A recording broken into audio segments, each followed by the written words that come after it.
ನಿನಗೆ ಶಾಸ್ತ್ರ ಸಂಪ್ರದಾಯ ಏನೂ ಗೊತ್ತಿಲ್ಲ ಅನ್ಕೊಂಡಿದ್ದೆ ರಮ್ಯಾ. ಎಲ್ಲದನ್ನು ಎಷ್ಟು ಚೆನ್ನಾಗಿ ಅರ್ಥ ಮಾಡ್ಕೊಂಡಿದ್ಯಾ. ಖುಷಿ ಆಗುತ್ತೆ ನಿನ್ನ ನೋಡಿದ್ರೆ.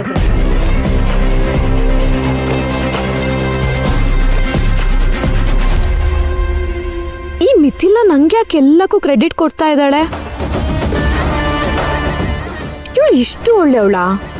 ನಾನೇ ಇವಳನ್ನ ತಪ್ಪಾಗಿ ಅರ್ಥ ಮಾಡ್ಕೊಂಡ. ತಪ್ಪಾಗಿರೋದನ್ನ ಸರಿ ಮಾಡೋಕೆ ಅಲ್ವಾ ಇಷ್ಟೆಲ್ಲ ಮಾಡಿರೋದು?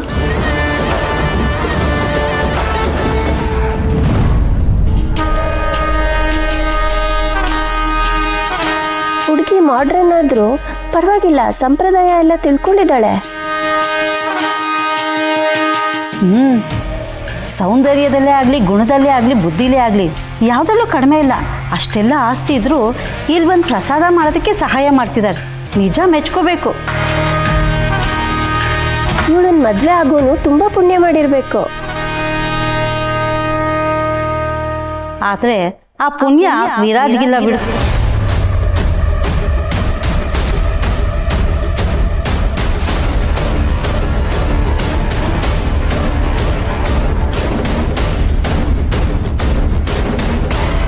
Ramya, thank you. ಅದ್ರಲ್ಲಿ ಏನಿದೆ ಅರು ಅಮ್ಮ, ಇದು ನಮ್ಮನೆ ಪೂಜೆ ತಾನೆ. ರಮ್ಯಾ, ಇವತ್ತು ನಮ್ಮನೆ ಪೂಜೆ ಸೇವ್ ಮಾಡಕ್ಕೆ ಬಂದಿದ್ಯಾ ಅನ್ಸುತ್ತೆ.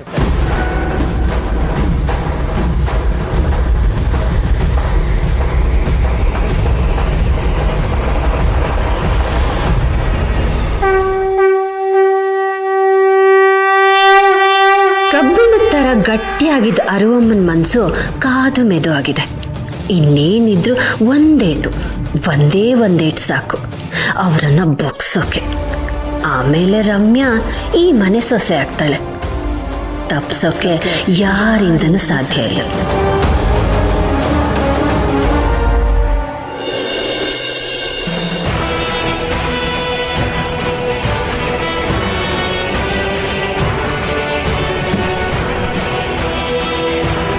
ರಮ್ಯಾ, ನೀನು ಸರಿಯಾದ ಸಮಯಕ್ಕೆ ಬಂದು ಏನು ಮಾಡಬೇಕು ಅಂತ ಹೇಳದೇ ಇದ್ದಿದ್ರೆ ತುಂಬ ಕಷ್ಟ ಆಗಿರೋದು. ಪ್ರತ್ಯಕ್ಷವಾಗಿ ಕಂಡ್ರು ಪ್ರಮಾಣಿಸಿ ನೋಡು ಅಂತಾರೆ. ಆದರೆ ನಾನು ಕಂಡಿರೋ ಸತ್ಯನ ಸುಳ್ಳು ಅಂತ ಹೇಳೋದಕ್ಕೆ ಆಗ್ತಿಲ್ವಲ್ಲ. ನಾಗರಾಜ್ ಅಣ್ಣನಿಗೆ ನಡೆದಿದ್ದ ವಿಷಯನೆಲ್ಲ ಹೇಳಲ್ಲ. ಸರಿ ಬರಲ್ಲ.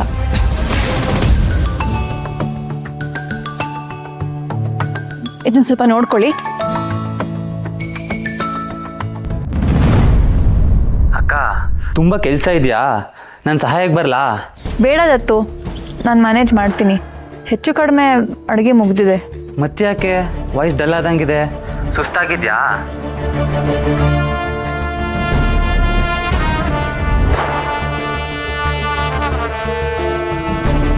ದತ್ತು, ನಾನೊಂದು ವಿಷಯ ನೋಡಿದೆ.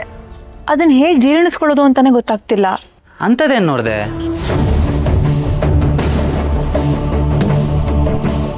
ಹೌದಾ? ಈ ಮಿಥಿಲಾ ಮೇಡಮ್ ನಾವು ಅನ್ಕೊಂಡಿರೋ ಹಾಗೆ ಸಾಚ ಅಲ್ಲ ಅಕ್ಕ. ಏನನ್ನು ಹೇಳ್ಬೇಡ ದತ್ತು. ನಿಜ ಅಕ್ಕ, ಈ ಟಿವಿ ಸೀರಿಯಲಲ್ಲಿ ಬರೋ ವಿಲನ್ ಥರ.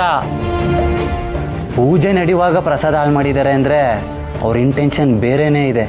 ಮುಖವಾಡ ಹಾಕೊಂಡಿರ್ತಾರೆ ಅನ್ಸುತ್ತೆ. ತಲೆ ಅದಕ್ಕೆ ಅಮ್ಮನ ಜೊತೆ ಕೂತ್ಕೊಂಡು ಸೀರಿಯಲ್ ನೋಡೋದನ್ನ ಕಡಿಮೆ ಮಾಡು. ನೀನೇ ಯೋಚನೆ ಮಾಡು, ಪ್ರಸಾದ ಬೀಳ್ಸಿರೋದ್ರಿಂದ ಒಳ್ಳೆ ಇಂಟೆನ್ಷನ್ ಇರುತ್ತಾ? ಹಾಗಿದ್ದಿದ್ರೆ ಪ್ರಸಾದನ ಮತ್ತೆ ಅವರೇ ಯಾಕೆ ಮಾಡ್ತಿದ್ರು? ಅದೇ ಕಟ್ವಿಷ್ಟು. ಅಲ್ಲೇನೋ ನಡೀತಿರೋದಂತೂ ನಿಜ. ಈ ಕತ್ತೆ, ನೀನೇನೋ ನನಗೆ ಸಮಾಧಾನ ಮಾಡ್ತೀಯ ಅಂತ ನಾನು ಅನ್ಕೊಂಡ್ರೆ ನೀನು ಇನ್ನೂ ನನಗೆ ತಲೆ ಕೆಡಿಸ್ತಾ ಇದೆಯಾ? ಹಾಗೆಲ್ಲ ಏನೂ ಇಲ್ಲ. ಅವರು ಒಳ್ಳೆಯವರು. ಅಲ್ಲಿ ಏನು ನಡೀತಿದೆ ಅಂತ ಪತ್ತೆ ಹಚ್ಚು. ಪತ್ತೆದಾರಿ ಮಲ್ಲಿ. ಸುಮ್ಮನಿರ್ತೀಯಾ?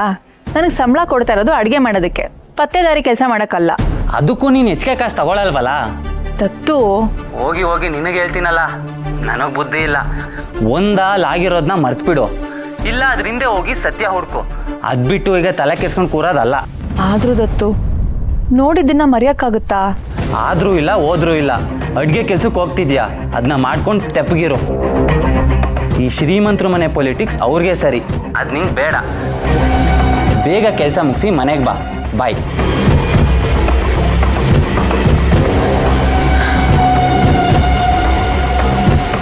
ಯಾಕೋ ಏನೋ ಸರಿ ಅನ್ನಿಸ್ತಾ ಇಲ್ಲ.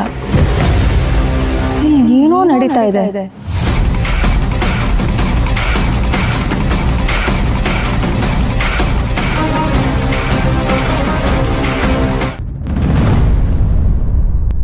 ನಡೆಸ್ತಾ ಇದೀಯಾ?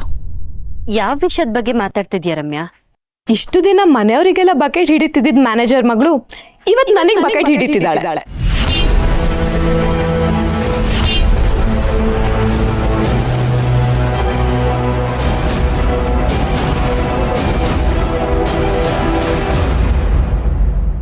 ಯಾಕೀಗ ಮಾತಾಡ್ತಿದ್ಯಾ ರಮ್ಯಾ? ಬೆಳಗ್ಗೆಯಿಂದ ನೋಡ್ತಾ ಇದ್ದೀನಿ, ನೀನ್ ಮಾಡ್ತಿರೋ ಕೆಲ್ಸಕ್ಕೆಲ್ಲ ನನಗೆ ಕ್ರೆಡಿಟ್ ಕೊಡ್ತಾ ಇದೀಯಾ? ಯಾಕಂದ್ರೆ ನೀನ್ ಜವಾಬ್ದಾರಿ ತಗೊಂಡು ಎಲ್ಲಾರನ್ನೂ ನೋಡ್ಕೊಳ್ತಿದ್ಯಾ, ಅದನ್ನ ಗುರ್ತಿಸ್ಲೇಬೇಕಲ್ವಾ? Oh really? ಇಷ್ಟೇನಾ ನಿನ್ ಇಂಟೆನ್ಷನ್? ಹೌದು, ಇನ್ನೇನಿರತ್ತೆ. ನೀನ್ ನನ್ಗೋಸ್ಕರ ಇಷ್ಟೆಲ್ಲ ಮಾಡ್ತಿದ್ಯಾ ಅಂದ್ರೆ ನನ್ಗಂತೂ ನಂಬಕ್ಕಾಗ್ತಾ ಇಲ್ಲ. ರಮ್ಯಾ, ನೀನ್ ನಮಗೋಸ್ಕರ, ಈ ಮನೆಯವ್ರಿಗೋಸ್ಕರ ನೀನ್ ಬೇಜಾರನ್ನ ಮುಚ್ಚಿಟ್ಕೊಂಡು ಖುಷಿಯಾಗಿರೋರ್ ತರ ಮುಖವಾಡ ಹಾಕೊಂಡಿದ್ಯಾ. ಅದ್ ನಂಗೆ ಗೊತ್ತಾಗಲ್ಲ ಅನ್ಕೊಂಡಿದ್ಯಾ? ನಾನೇನ್ ಮುಖವಾಡ ಹಾಕೊಂಡಿಲ್ಲ, ನಾನು ನಿಜವಾಗ್ಲೂ ಖುಷಿಯಾಗೇ ಇದ್ದೀನಿ. ಹೌದಾ? ಹಾಗಾದ್ರೆ ನಾನ್ ತಿಳ್ಕೊಂಡಿರೋದು ತಪ್ಪಾ?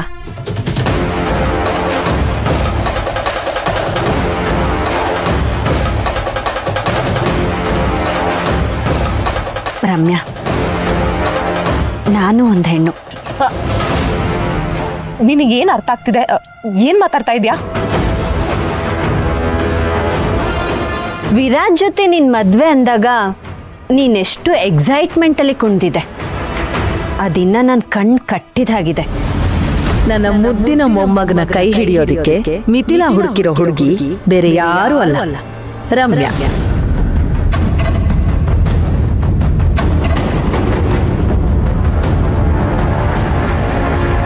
ಹಾಗಿದ್ದಾಗ ಅದು ಕ್ಯಾನ್ಸಲ್ ಆದ್ಮೇಲೂ ನೀನ್ ಇಷ್ಟು ಖುಷಿಯಾಗಿರೋಕ್ ಹೇಗ್ ಸಾಧ್ಯ?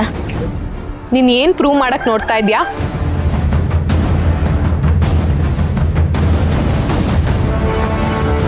ರಮ್ಯಾ, ನಾನು ನಿನ್ನನ್ನು ನಿನ್ನೆ ಮೊನ್ನೆಯಿಂದ ನೋಡ್ತಾ ಇಲ್ಲ, ಚಿಕ್ಕ ವಯಸ್ಸಿಂದ ನೋಡ್ತಾ ಇದ್ದೀನಿ. ನಿನಗೆ ನೋವನ್ನ ಮುಚ್ಚಿಟ್ಕೊಳ್ಳೋಕ್ಕೆ ತುಂಬ ಚೆನ್ನಾಗಿ ಗೊತ್ತು.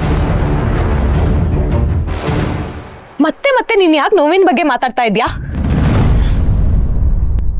ನಾನು ಆರಾಮಾಗೇ ಇದ್ದೀನಿ. ಸರಿ,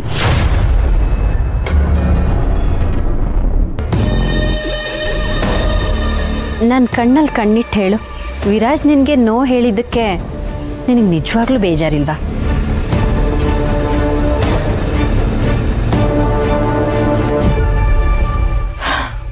ಹೌದು, ಬೇಜಾರಿದೆ.